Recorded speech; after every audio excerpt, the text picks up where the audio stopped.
किस पार्टी के नेता हैं वो? सपा का। सपा के नेता हैं।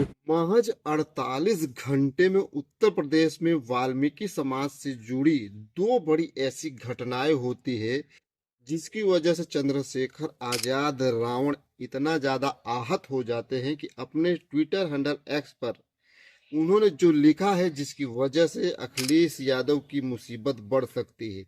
दूसरे शब्दों में कहे तो उनका जो पीडीएफ फॉर्मूला है वो गड़बड़ा सकता है। तो बात क्या है जानने के लिए वीडियो को लास्ट तक जरूर देखिए। जी हाँ दोस्तों, आप सबको मालूम है कि पिछले दिनों इटावा में जो यादव कथावाचक के साथ ब्राह्मणों ने दुर्व्यवहार किया था उससे यादव समाज एकदम उबाल में था, आक्रोशित था और उसके साथ दलित समाज भी आ गया था न्याय के लिए और कंधे से कंधा मिलाकर कहीं ना कहीं उनके साथ चल रहा था। और ऐसा लग रहा था, वो सब माहौल बन गया था यूपी में कि अब कहीं ना कहीं पीडीए का जो फॉर्मूला है दलित समाज भी अब यादव समाज के साथ कंधे से कंधा मिलाकर सपा की सरकार आने वाले समय में जरूर बनवाएगा। और उस समय यह रौद्र रूप देखने को भी मिला था। जितने जाटव समाज के लोग थे, दलित जो भी एक वर्ग था, कहीं ना कहीं यादव समाज के साथ एकदम कंधे से कंधा मिला रहा था, क्योंकि सामने ब्राह्मण समाज था। लेकिन महज 48 घंटे में ही ऐसा घटनाक्रम फिर से हो जाता है जिसकी वजह से उनका जो यादव भाइयों के साथ कंधे से कंधा मिलाकर चलने वाला सपना था वो चूर चूर होते नजर आ रहा है। कहने का मतलब दूसरे शब्दों में समझाऊं तो पीडीए में भी अब सेंध लग सकती है। क्यों? क्योंकि चंद्रशेखर आजाद रावण ने आज कुछ ऐसा लिख दिया है।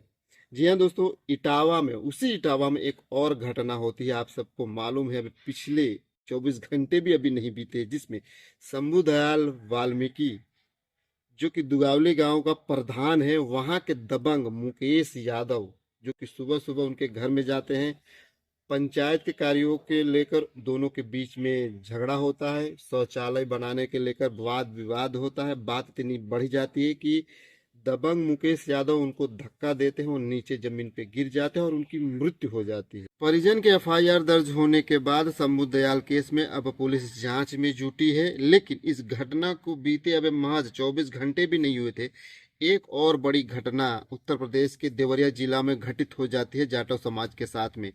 जी हाँ दोस्तों, यहाँ पर सपा जिला अध्यक्ष देवरिया के जो हैं व्यास यादव, उनके भाई का मकान बन रहा था कुंज बिहारी यादव का, जहाँ पर सामान की चौकीदारी करने के लिए परमहंस जाटव की ड्यूटी लगी रहती है। वो अपनी जिम्मेदारी वहाँ निभाता है, अपने काम का मजदूरी का पैसा मांगने उनके पास जाता है, यानी कुंज बिहारी यादव के पास जाता है, जहाँ पर उनको भगा दिया जाता है। उसके बाद फिर से उनके घर रात को 8 बजे तीनों लोग जाते हैं, जबरदस्ती परमहंस को अपने बाइक पर बिठाते हैं कॉलर पकड़ के और उनको खूब मारते हैं। उसके बाद उनकी मृत्यु हो जाती है, ऐसा कुछ कहना है उनके बेटे परमहंस के बेटे सोनू का। उसको भी आप थोड़ा सुन लीजिए। पापा हमारे गईना पैसा मांगे उनकर यहाँ का, जैसे उनकर बिल्डिंग बनता है, उनकर ये यहाँ चौकीदारी करते किसके मांग रहे थे? रहे कुंज बिहारी बाना उनकर ये के यहाँ। हाँ। तो गईना 8 बजे राती के पैसा मांगे तो कहते लो जो पैसा नहीं तोर बा, तू चल गए ना पप्पा। हाँ। तो हमारे घरे 3 जाने जाके उनकर बरिया से कालर पकड़ के कहते लो चल दोपहिया बैठ,